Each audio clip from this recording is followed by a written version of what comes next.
Hello, hello, hello. We are making a video, Baby Dog and I. I want to talk about something very interesting. Yesterday I watched a very critical psychological analysis by Dr. Jordan Peterson, psychologist, on the fairy tale Haensel and Gretel. Haensel and Gretel. Like Greta Thunberg, and she looks like Greta Thunberg also. Which is a fairy tale from Gebrüder Grimm. Gebrüder means brothers. Grimm is their last name. Brothers Grimm. Gebrüder Grimm, and I guess two brothers that sat down and were very interested in folklore and stories and so on that they could come up and find.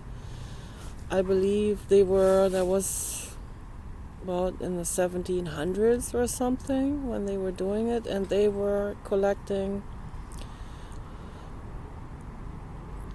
tales and also I think just kind of like folkloristic tales that were passed down from generation to generation. Hearsay tales, and that's very nice. A whale in the sky. So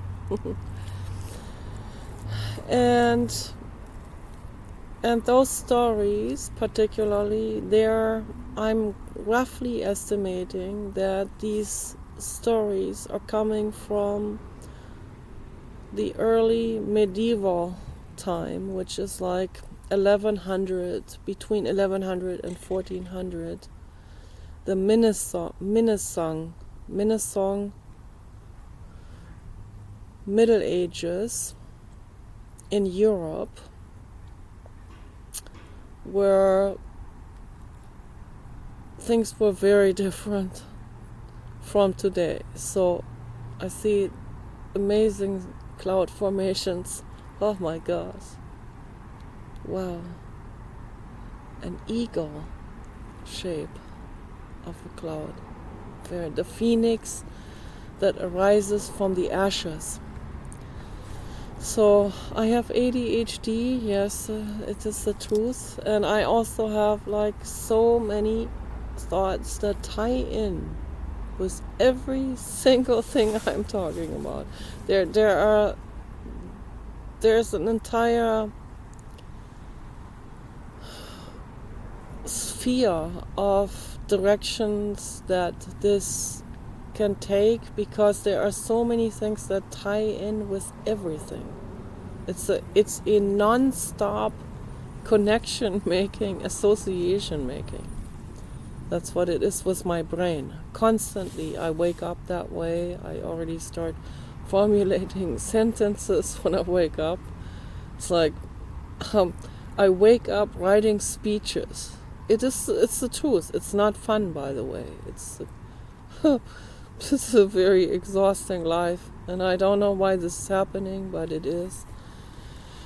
And oh, I see a face. Wow, what a beautiful face. Ja, wir machen es. Wir gehen durchs Leben. Wir gehen durchs Leben. Yes. And the faces and the formations, they're constantly changing shape, and that is also very symbolic for life itself. So during the Middle Ages, it was a really barbaric era in Europe. So they didn't have electricity, they didn't have cars, they didn't have anything comfortable, they didn't have water closets, which they should have stuck with. Well, whoever invented water closets, WCs, right? that was not a good idea, because that took the nutrients away from the land. And back in the Middle Ages, and that went on until I think the early 1900s, I think, when they stopped using outhouses. So, but the royal people, the queens and kings, they didn't go to outhouses. They went on a pot in their bedroom and put a lid on it. It probably smelled real bad, but but the maids would come in and they all take that away and put that into the compost. So, which was much better for the environment, all of that. But obviously they switched to different modalities later on. Whoever came up with something that seemed more convenient, and people latched onto this, and then an entire industry arose out of it and was bad for the environment and so on. See, I can go into this direction now and then never come back to the fairy tale. That's how it goes. This is always how it goes. But I want to stay with the fairy tale. So terrible things happened during the Middle Ages. The people in Europe between the year 1000 AD and, let's say, 1600. I mean, terrible things happened before, terrible things happened after that, of course.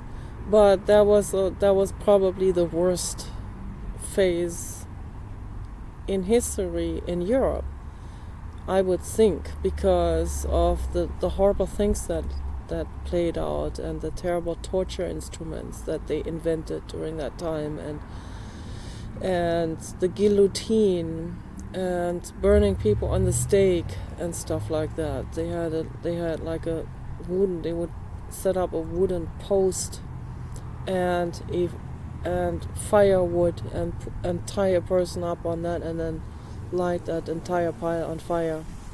It's horrific what they have done to people. Unbelievable. I don't even want to go into the details of it, of all these different things that they came up with to hurt someone, to make someone suffer. It's unbelievable. It's just mind-boggling. But don't be fooled. It just has gone underground. Okay, it's not acceptable anymore by the overgrown society, but they're still sadistic people, and I would say the majority of humans are sadistic. It's very shocking, actually. But the majority of them are afraid. And also, when we have a better legal system, so they'll be afraid of the legal system. They don't want to get in trouble. And it's just awful. But look how many people watch horror movies. That's just that gives you an idea. Okay, it's a booming industry, so that gives you an idea what's going on.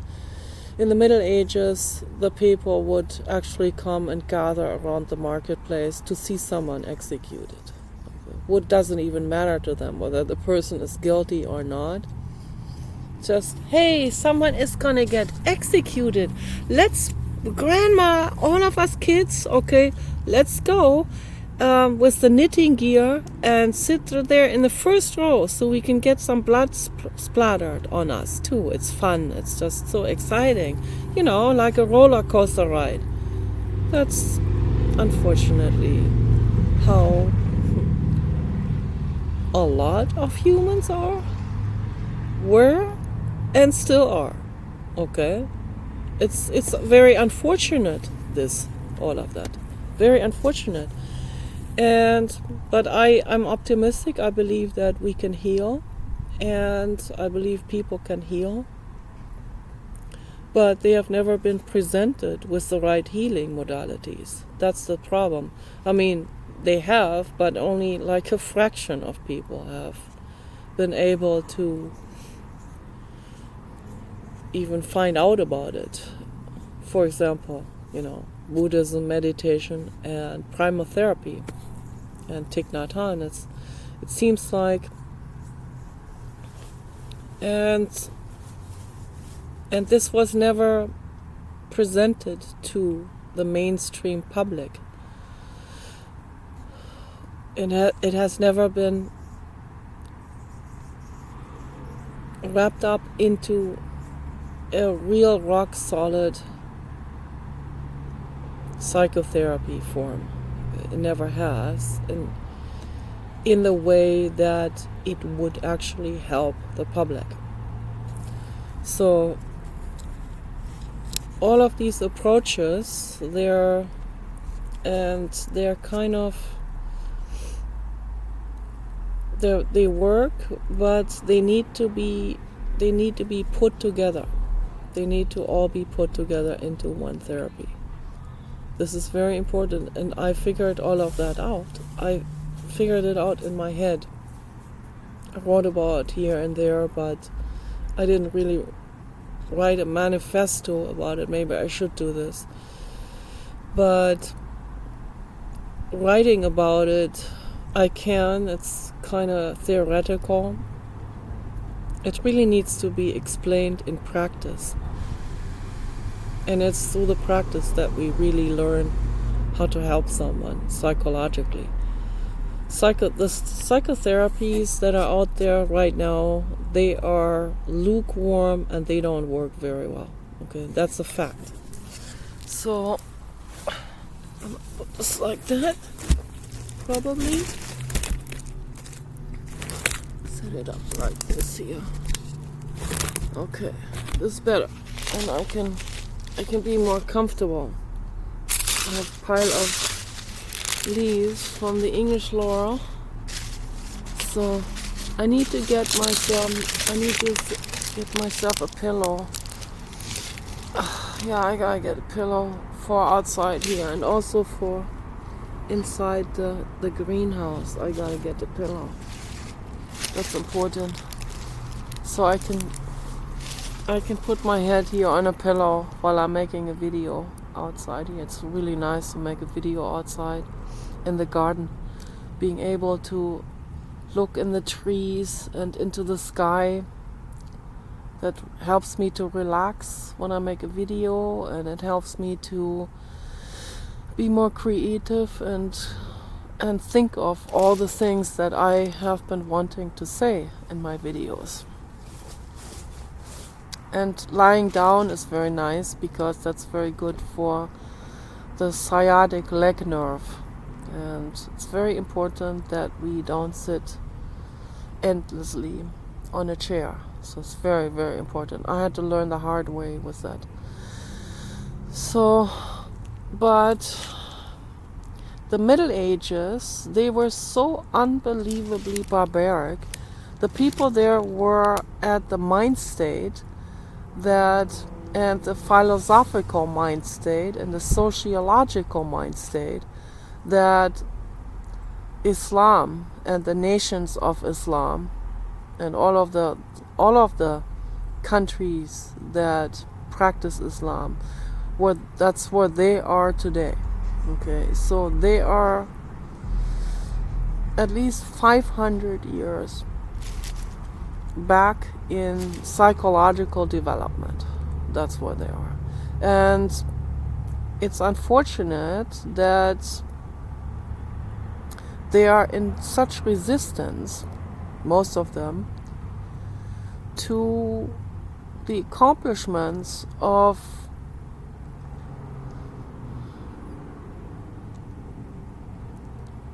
the societies that have conquered those archaic mental states and societal states.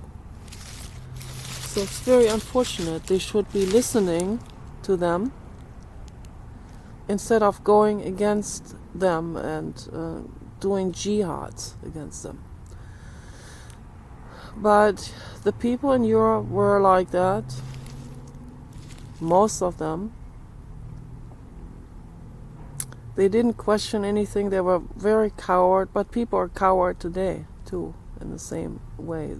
We should be so grateful to all the feminists and all the political activists that have worked so hard to get us in the Western world to a society system or a legal system. At least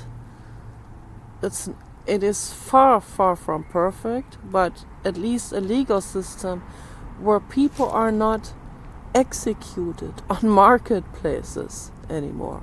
I mean, we should be really grateful for that.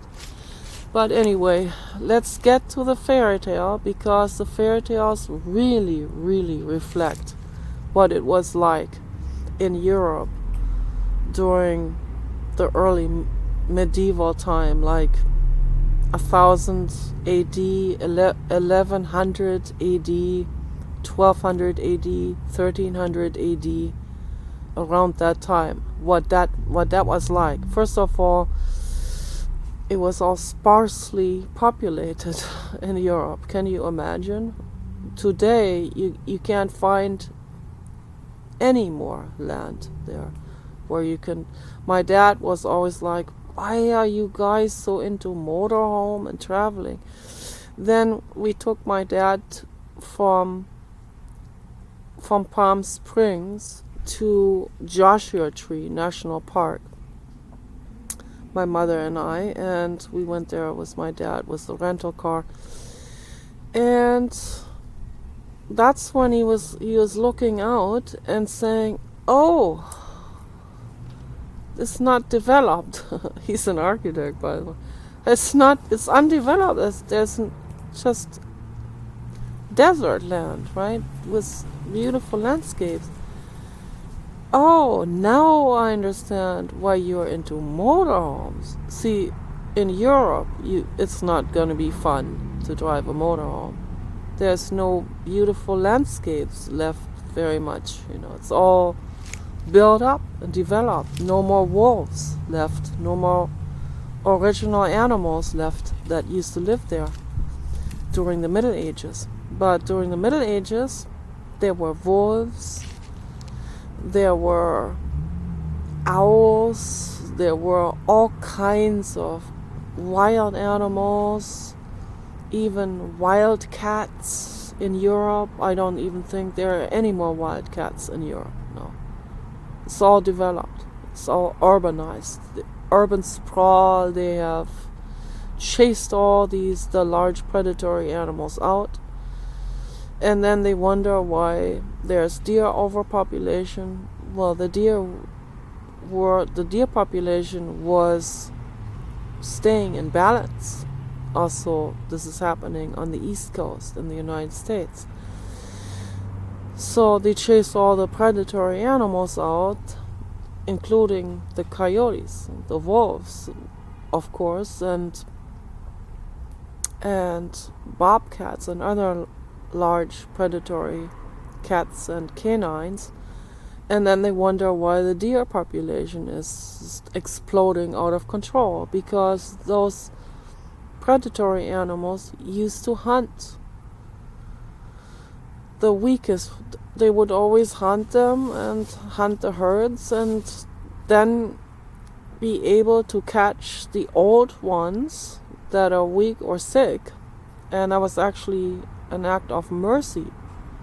Nature is actually much more merciful in this way than something that was constructed by a humanoid civilization, when the humanoid civilization, like where we are at right now in our mental development, a humanoid civilization that is not on the level of type 1 civilization. Okay, so once they have reached type 1 civilization, then they understand war doesn't work, incarcerating an animal doesn't work, hurting another living being doesn't work. Then they understood all of these, but we're not there yet.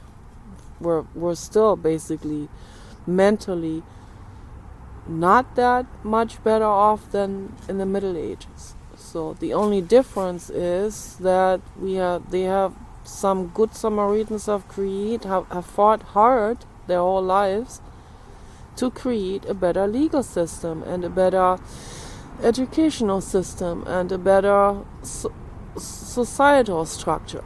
Okay, so but anyway, in the Middle Ages, they didn't even have to worry about overpopulation or environmental problems. That was not on the table at all, because they weren't doing anything to hurt the environment. That came much later through the Industrial Revolution and technological breakthroughs and stuff like this, where people they were not on the level of type 1, but had already their hands on technology that they weren't even fit to handle.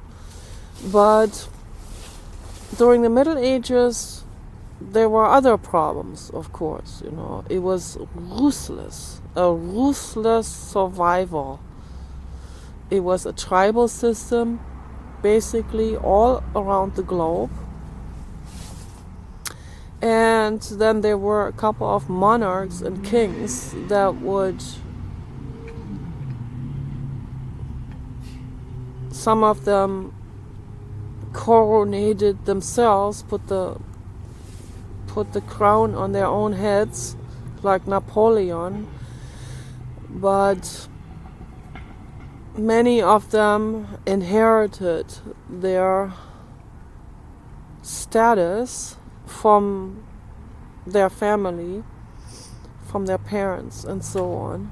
And the status of that family was then determining how much leverage they have over the land, including the people that live on the land. So it was a so-called feudal system, where they would use the people that live on the land basically like slaves, which is unacceptable, of course. So many things were wrong back then, many things are wrong right now. The ETs that have type 1 civilization, they have made it through that bottleneck that Enrico Fermi was talking about. So you can't even become a space-faring species if you are still going to war. So it doesn't work. It does not work. That's just self-destructive also. So anyway, Haensel and Gretel, and it's funny that my grandfather's name was Hans, which is the actual name for Haensel. Haensel is basically a nickname that comes from Hans. And I think his parents called him Haensel. And his sister's name is Annegrethe, which is the actual name where the name Gretel is derived from. Gretel also as sort of like an abbreviation nickname from the actual name that is a bit longer. Annegrethe, very, very old-fashioned name. And Gretel is the abbreviation. And so Haensel and Gretel, brother and sister, my grandfather and his sister. And I guess the parents must have liked that fairy tale or something. I do not like that fairy tale at all, and that's why I am putting my 3 cents into this, because I thought Jordan Peterson's critical psychological analysis of this fairy tale was very good, and I think it is mainly a psychological critical analysis, but I want to add also some societal and political aspects into it, and aspects of criticism into my commentary about it. Because, and I've been thinking about this ever since last night, after I watched Jordan Peterson's analysis on this fairy tale. I had already forgotten most of that fairy tale, so it was interesting to recapture it and refresh my memory on it, because obviously it's been a while since we have been read this fairy tale, and my parents read us, I think, most of those Gebrüder Grimm fairy tales. And again, these fairy tales are, most of them are actually coming from real life historic events that actually happened during that time. But as so much,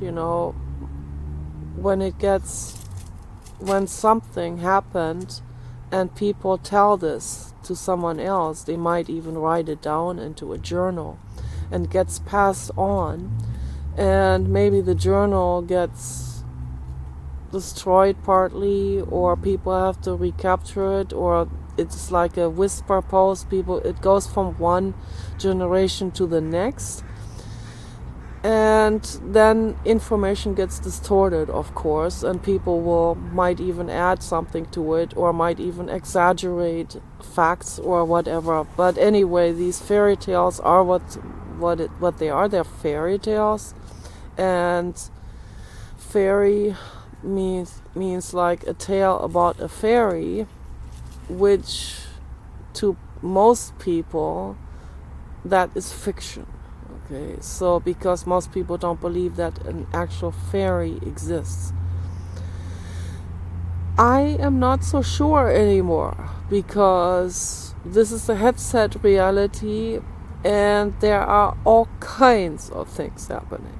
Okay, you will be blown away by the paranormal events that have already been taking place here on Earth. Incredible paranormal events, and all kinds of things are out there, and entities and formations and energies and all kinds of things is out there.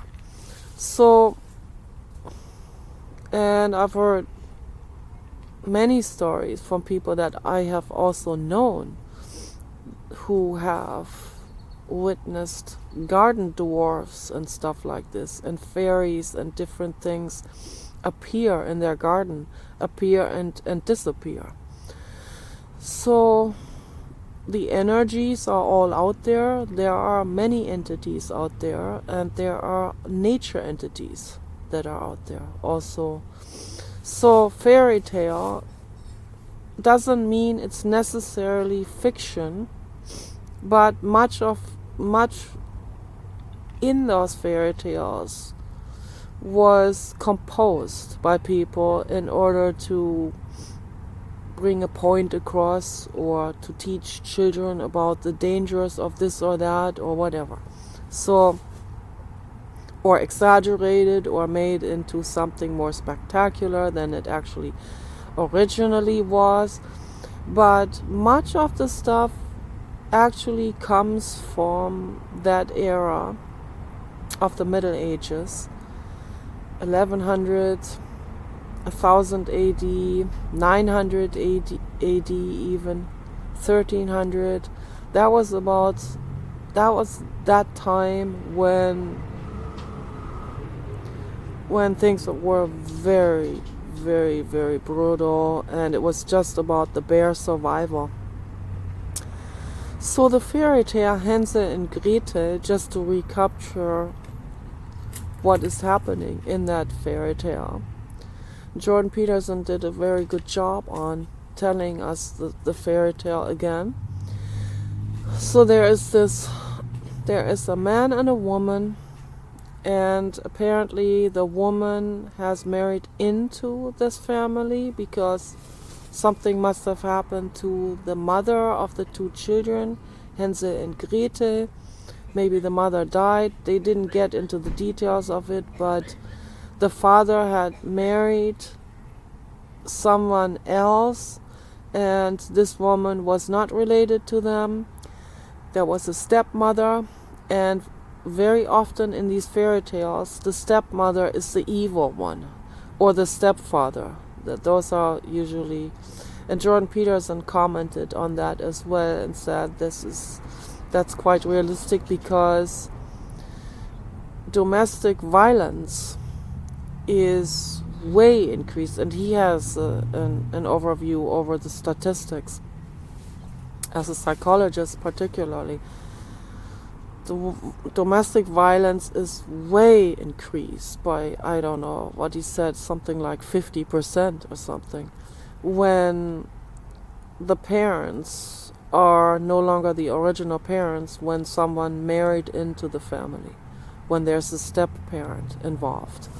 Then very often the step parent, who doesn't feel really rooted with that family, who probably also feels like, has this paranoid feeling of not being loved enough because they are not of the original family, that they then become violent towards the children or even the partner. So, but anyway, this couple in the fairy tale, so stepmother and the original father with his two children from the first marriage. And the children are like 8 years old or 10 years old, something like that. And the parents are loggers, and they are living way at the outskirts of that community, and they are selling their wood, I guess, and not very many customers, and they are not making very much money, and they are struggling. So they can't even feed the family, and what do? The stepmother suggests to the father, and the children overhear her talk. The stepmother suggests that they will bring the children deep into the forest and abandon them there. What a cruel, cruel, cruel thing. But my guess is that these things probably happened during the Middle Ages. Okay, a lawless land and anarchy, basically a tribal system. People had trouble of surviving, but that's no excuse for such behavior. And Jordan Peterson rightly said that also, that this is extreme cruelty and psychopathic. And the father was very, very weak. He was an enabler of the evil, and he didn't want to abandon the children, but the stepmother talked him into it. So then they tried to abandon the children, but the children, they put rocks, they put pebbles on the road to find their way back home. The father was glad to see them, the mother was angry. Then they did it again. They brought him further into the forest the next time, and they didn't have pebbles anymore. And so that Haensel used his last bread, very self-sacrificial, to put the breadcrumbs on the path so that they would then later on be able to find their way back home. And they couldn't find their way back home the next time because the wild animals ate the breadcrumbs. Now they were lost all the way in the middle of that really dark forest. And they would just hand in hand walk down the path, past all the large trees and with not very much light coming through. And they would just walk, and they didn't find their way back home. and they would just walk farther away actually from their home. But at some point they came across something that looked like a hut or a house. So they came across this cute little gingerbread house, like a log cabin made out of gingerbread, and obviously that is invented because there is no hermit living in the forest that made herself or himself a house out of candy and gingerbread. So this is definitely very, very scripted for children, and like a dream come true for children. And so the brother and sister, they were like in a different dimension, and they were so happy about this gingerbread house. They start eating that from that house, and then the old witch comes out of the house and is real nice to them and says, "Come on in my house, I will cook you something." And she's real nice at first, and then she says, "I was just being nice to you because I need to cook you." And so she puts Haensel into a cage and makes Gretel help her like a slave for many days. But Gretel outsmarted the witch and says, "I don't know how to do this. I can't. No one fits into that oven." And the witch says, "I'll show you that someone fits into the oven." And she goes into the oven, and Gretel quickly closes the oven, and the witch cooks to death in the oven. So then they go through that house, and they find treasures and treasures and treasures, and they take many of those treasures with them, and they leave, and they bring also food with them on the trail back, and somehow they're able to find their trail back to their parents. And then they surprise the parents with all of these treasures, and now they're happy ever after. And that's where my problem is. A child goes back to abusive parents and even rewards them with what they found. So that's where I have a real problem with it.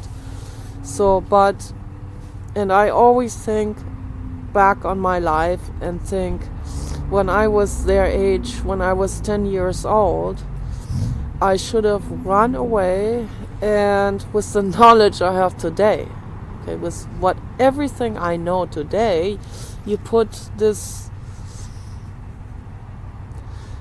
knowledge, you wind the time back, and I keep the knowledge of today.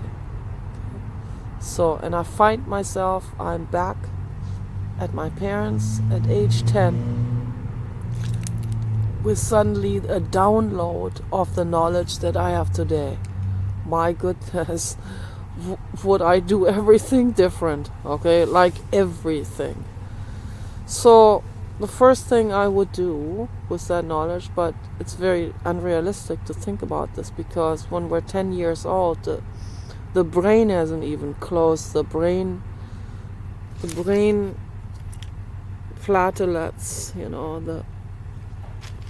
the brain still has this sort of like an opening there underneath the skull or underneath the scalp, because the brain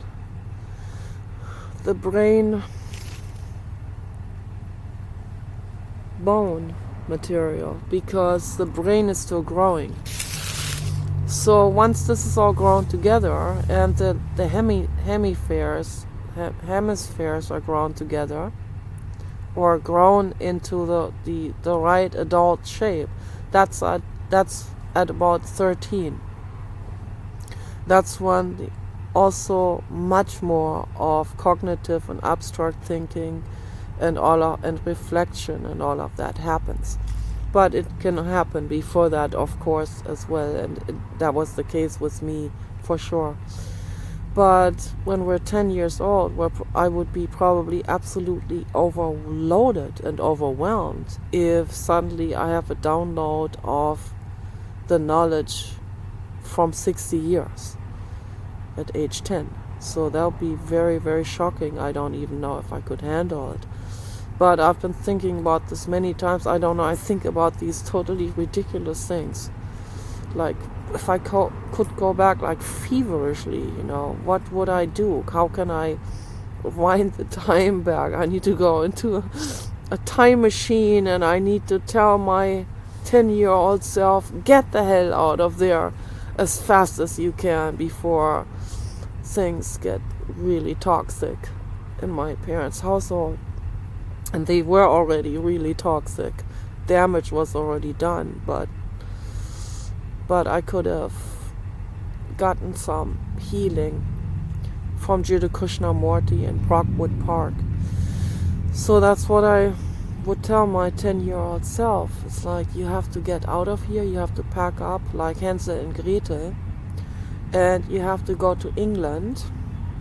You have to take the ferry boat across from Denmark to England, and you have to go to Brockwood Park, England, to Jiddu Krishnamurti. And I would fly into his arms and say, Grandpa, I am home now. And I would ask him to adopt me and save my life. Save my life from suffering and help me heal. That's what I would do. So, but when I was 10, and just like Hansel and Gretel, they view their parents as something that is untouchable, something that can't even be questioned, something that is towering over them, like an emperor or something. And they don't question them, and they're not even mad that. It's very interesting that Maddie McCann, the girl that was abducted in Portugal, most people know about that story. Maddie McCann reportedly has said to her dad, before they left her there for David Payne, so he could come in and take her out of her bed and abduct her. David Payne had already been hanging out there for many, many days with those children, bathing them. That's already like, if that isn't a red flag already, then I don't know what would be. Bathing and fondling them. Okay, so that day before she was abducted, she had already been left with David Payne. He had already gone in there many, many times, just looking for the right time for him to take her. But he was there already for many hours, and bathing her, and the parents not there. And apparently she accused, she was only 3 years old, already had this massive brain and an insight into what was going on, saying, Daddy, why did you leave me alone here?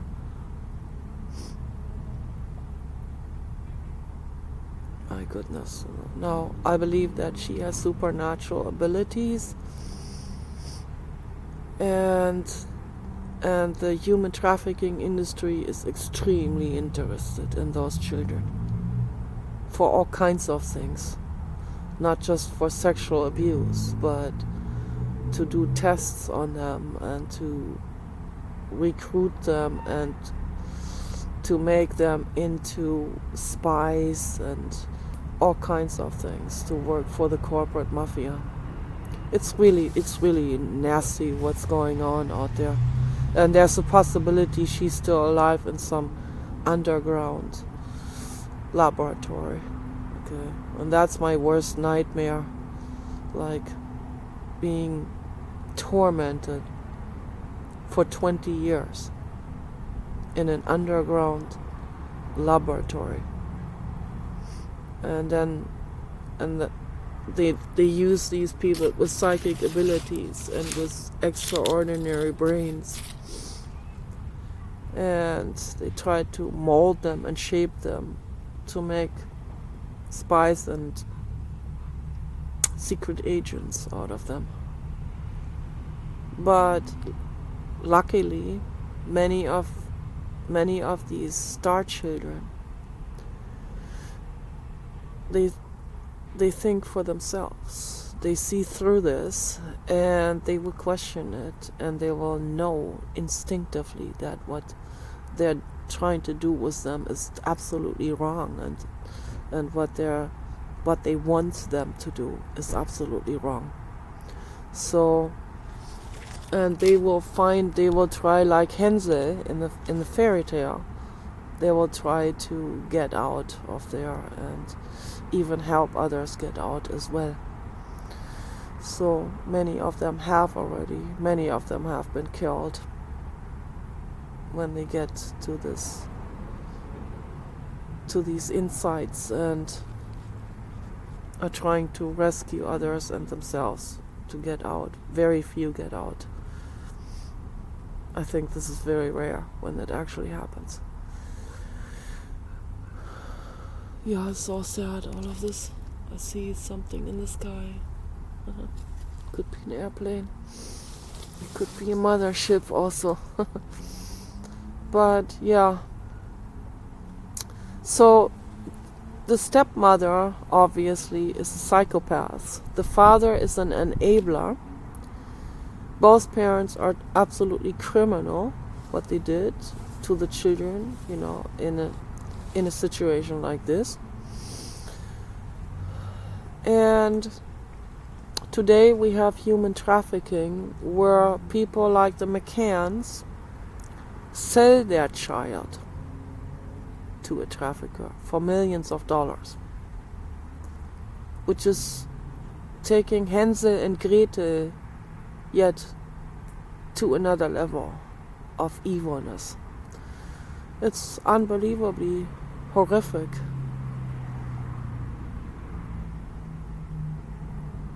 So the society, the on-land, overground society doesn't accept any of these things. But many people are on the take, many people are paid, many people are bribed, many people are working out of greed. And even if they are in total hardship and economic collapse and all of this, it's still not an excuse to abandon your child in the wilderness or sell your child to a human trafficker. There's no excuse. There's people in India that do this all the time, I heard. And it happens in the Western world too. We just don't hear about it very often. This Maddie McCann case that's rare that this even made it into worldwide crime report. So, and people say, we don't know what, and they're speculating, and they're all speculating on a straw man trail. Okay. And when I look at all of these speculation videos, not one person talks about the human trafficking. I think there was only one video that I saw where people discussed the red flags about David Payne, their friend, who was also a medical doctor. And he was obviously involved with human trafficking. So, yeah, there's a lot wrong with a story like this. And then also a crude joke at the end of the fairy tale about making a hat out of a mouse or something. Very crude, very, very insensitive, of course. They had no regards for animals during the Middle Ages. And then another thing that, last but not least, that I need to get into is the evil witch, in quotation marks. That is something that people have been presented with. This is a propaganda that Europe and beyond has been presented with for, I would say, for a very long time. I don't know, probably 2,000 years and longer, okay? But particularly in the Middle Ages, that's what was brewing up, and then it escalated. It escalated and culminated in the mid-1600s with the witch hunt. So that's when it took on more and more evil proportions, with this sicking people against independent women that were tired of the patriarchic society. And well, we see this in Islam today, okay? It's a witch hunt against independent women. It's the same thing as what happened in the Middle Ages. That's why we see so many fairy tales, and that's a propaganda to propagandize children and their parents into thinking, if you see an old woman, or if you see a woman that is not dressed well, or that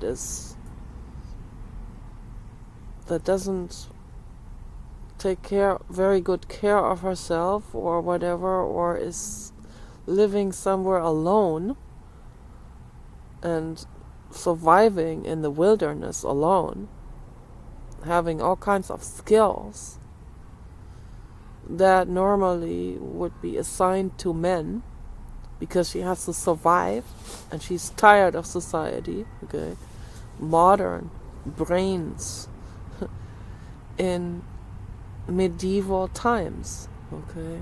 That's what witches, in quotation marks, were. They were feminists, people that were thousands of years ahead of their time. And they despised that society. And they despised being some man's tool. And they went out there with their animals into the forest. And they made it on their own. Many of them probably succumbed to the elements. But others made it. Others survived. And they learned a whole lot about herbology. And that was another thing that society did not accept.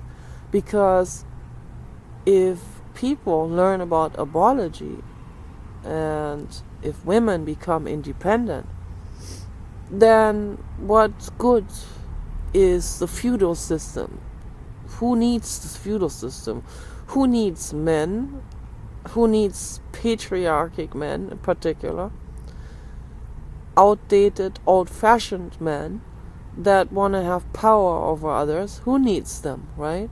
So they saw a threat in herbalists and the men that were herbalists. they saw a threat in them. They called them wizards and stuff like that, and magicians or whatever, and they just did a psychological operation on the public and told the public this is unchristian, and it is. And the entire Christian religion, just to sum this up, this video, the entire Christian religion was, and that was before it split off into many, many, many different denominations and offshoots, but it started as the Roman, basically Catholic religion.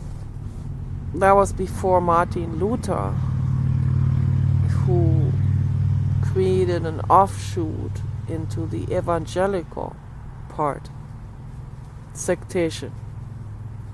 So, but during the Middle Ages, and it was earlier, it was probably more like the year 500 AD, when the Romans, with their Christian religion, whatever they made out of Jesus Christ, is a complete misunderstanding and a lie also.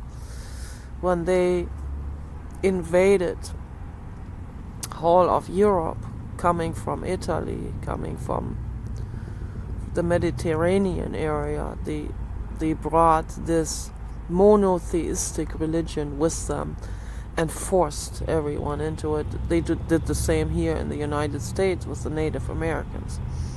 So the pagan farmers were not religious before they came. The pagan farmers were like the Native Americans were here in the United States. They were relying on the land. They were relying on the knowledge they had about plants and food plants and herbs. They were relying on their own telltale entities that they have learned about from ancient times. And some people call this a religion, of course, and the people have the tendency towards religious way of thinking, but the paganism was much more, it wasn't perfect by any chance, but it was way more attuned to the animals and the environment, the land they lived on.